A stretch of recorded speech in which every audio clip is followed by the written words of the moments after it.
sehingga tidak ada kata sepakat ulama dan para pencatat sejarah bahwa Nabi sallallahu alaihi wasallam dilahirkan pada bulan Rabiul Awal.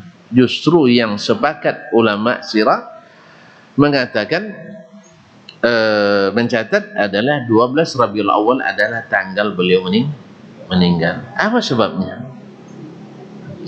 Apa sebabnya tidak diketahui secara pasti tanggal lahir Nabi alaihi salatu wassalam? Kenapa?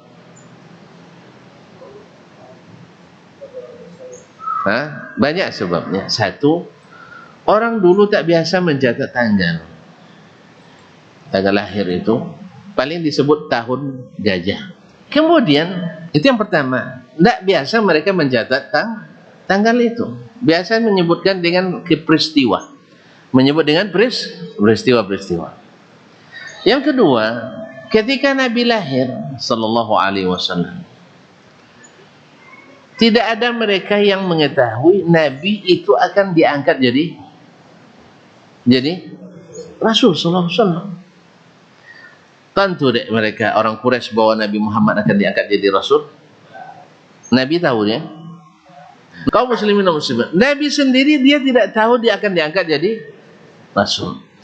Andainya kita tahu dari sejak awal kita jadi orang besar, pasti dicatatkan dari awal, ya kan? Jadi Nabi alaihissalatu wassalam tidak mengetahui bahwa dia akan diangkat jadi Rasul sallallahu alaihi wasallam.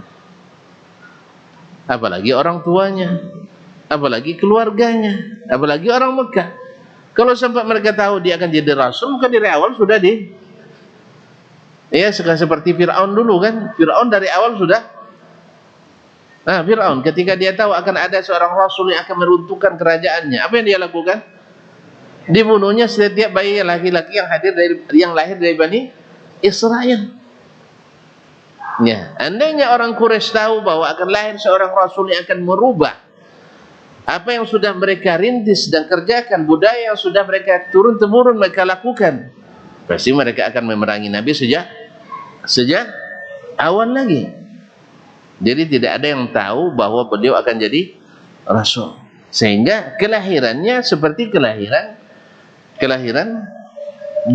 disikapi seperti kelahiran anak manusia yang biasa, walaupun ada mukjizat-mukjizat yang disebutkan pada hari kelahirannya, tetapi mereka itu hanya menganggap sebagai hal biasa waktu itu. Kapan itu baru disebut sebagai hal luar biasa?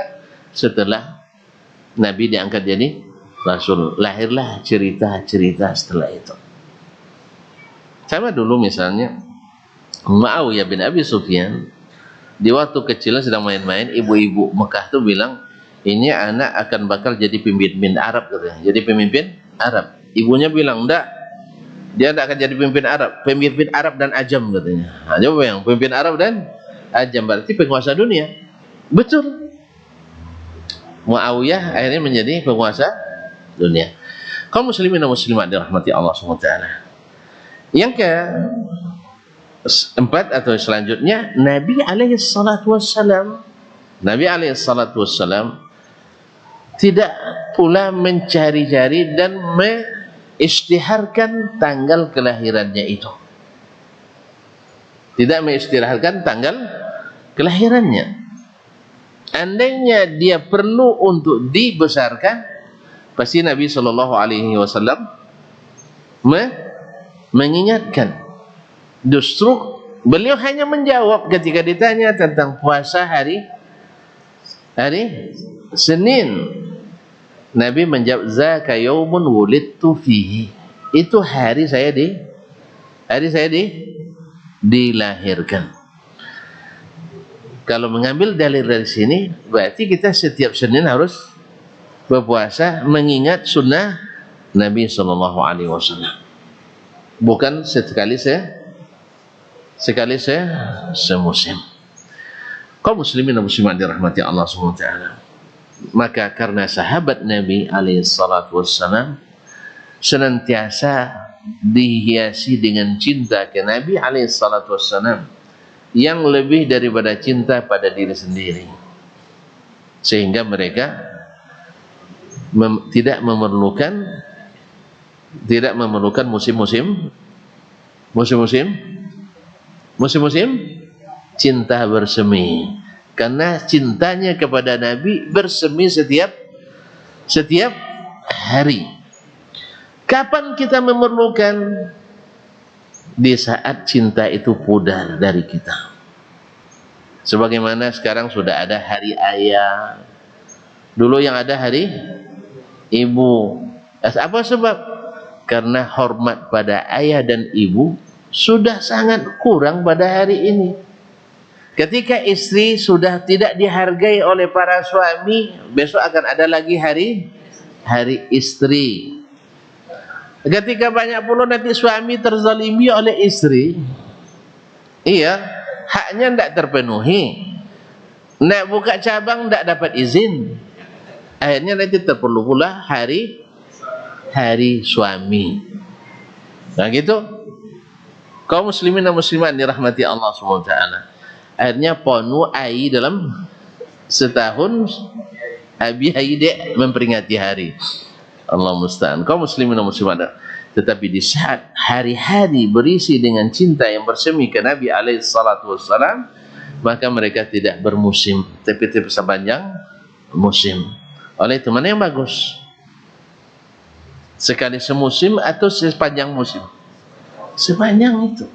Makanya jadilah sahabat generasi terbaik, generasi yang selamat, generasi percontohan, generasi teladan. Nah, apapun yang baik mereka lebih duluan, dan apapun yang buruk mereka cepat meninggalkan. Maka kita kaum muslim dan muslimat, bila ingin selamat, maka Nabi SAW jadikan sahabat sebagai indikatornya. Tapi bukan maksudnya ijtihad personalnya, tapi adalah yang mereka sepakati secara ijma'nya.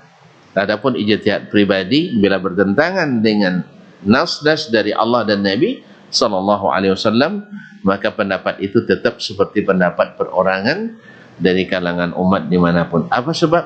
Sebab di masa Nabi tidak sedikit pendapat sahabat dianulir oleh Nabi SAW. Tidak seperti seolah-olah dikatakan setiap yang dilakukan sahabat asal baik diterima oleh Nabi SAW. Dah, ada yang diterima, ada yang ditolak. Jadi tidak asal baik diterima Nabi SAW. Asal baik menurut Allah dan Rasul diterima. Tapi kalau asal baik menurut kita saja, tidak menurut Allah dan Rasul, tidak diterima.